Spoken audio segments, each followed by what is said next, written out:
Bienvenue dans cette première vidéo. Aujourd'hui, on ne va pas parler de technique, on va parler de quelque chose de bien plus viscéral. On va parler d'une discipline qui bouscule les codes de l'airsoft, une discipline entre l'airsoft et le paintball.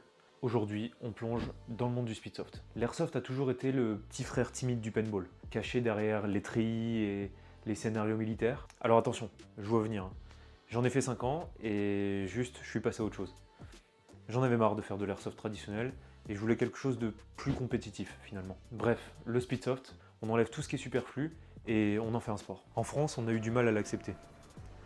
On nous dit que c'est plus de l'airsoft. Mais ce que les gens n'ont pas vu, c'est l'exigence que ça demande. Si t'es pas prêt physiquement, le terrain te le rappellera. Si t'es pas synchro avec ton équipe, ça marche pas non plus. C'est une partie d'échec à 130 battements par minute. Ce qui est fascinant en France avec le speedsoft, c'est sa communauté. Bon, c'est assez disparate, hein, mais grossièrement, c'est une grosse famille. Entre nous, et du moins moi c'est ce que je retrouve, c'est ce que je ressens surtout, c'est cet esprit de camaraderie. Sur le terrain, on s'arrache, il n'y a pas de pitié, aucun souci.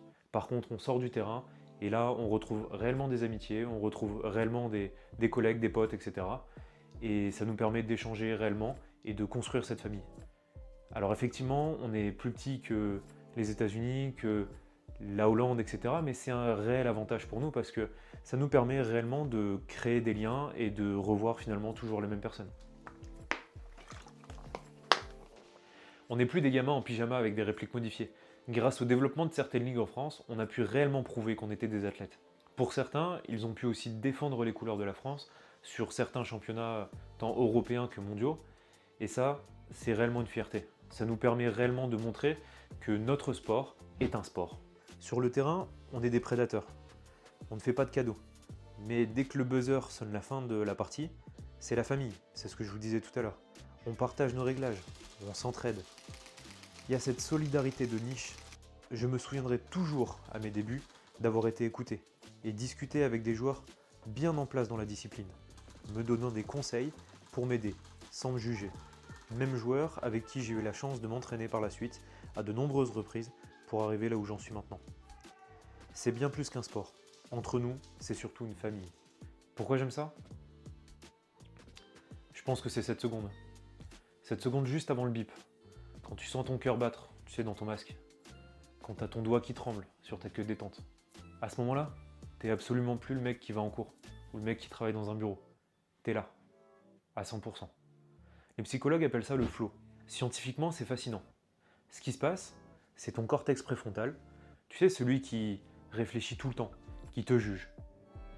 Et bien à ce moment-là, il se met en pause. On appelle ça la neurocognitivité transitoire. Grossièrement, ton cerveau ferme sa gueule. Et c'est là que la magie opère.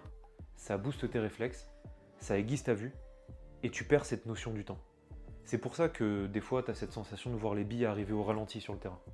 Et bien c'est exactement ce moment-là. Tu peux avoir une réplique à plus de 1500 balles, si ton placement est mauvais, tu te fais sortir en 3 secondes. Ça t'apprend la discipline, le cardio, et surtout à accepter la défaite pour mieux revenir. Et c'est ça qui est beau, voir un loisir devenir une quête d'excellence.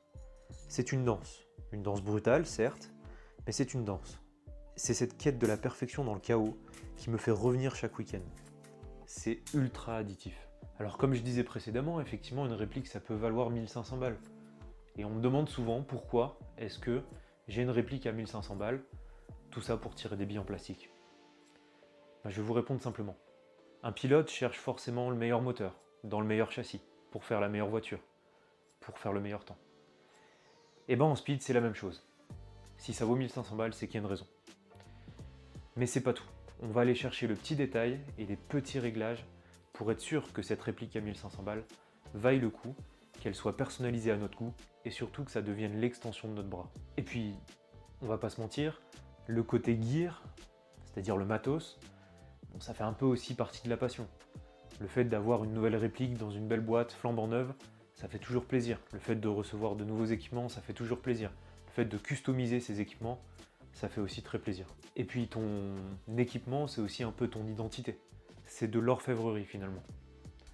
Chacun met les détails là où il le souhaite. Mais surtout, oublie pas un dernier truc. C'est pas la réplique qui fait le joueur, c'est toujours l'inverse. Cette vidéo, c'est un peu ma manière à moi de mettre ma pierre à l'édifice. C'est pour dire aux curieux, venez voir. Et pour dire à tous ceux qui le pratiquent, merci à vous les gars, continuer de faire rayonner ce sport. Comme je le disais, le speed, c'est pas juste on court vite, on tire sur des gars. C'est avant tout une famille, une grande famille. Si actuellement vous faites de l'airsoft ou du CQB, n'ayez pas peur des préjugés, venez tester. Regardez un peu ce qui se fait autour de chez vous, contactez les terrains, contactez les équipes. Pour ma part, ça fait déjà 2 ans que je fais du speed, alors effectivement, c'est pas beaucoup. Mon travail à travers cette chaîne YouTube, ça va être de vous partager ma passion, et peut-être de vous convaincre de se mettre à faire du speed. Peut-être de vous convaincre de lancer une équipe avec vos potes. C'était ma première vidéo, on se capte sur le terrain, à bientôt les gars.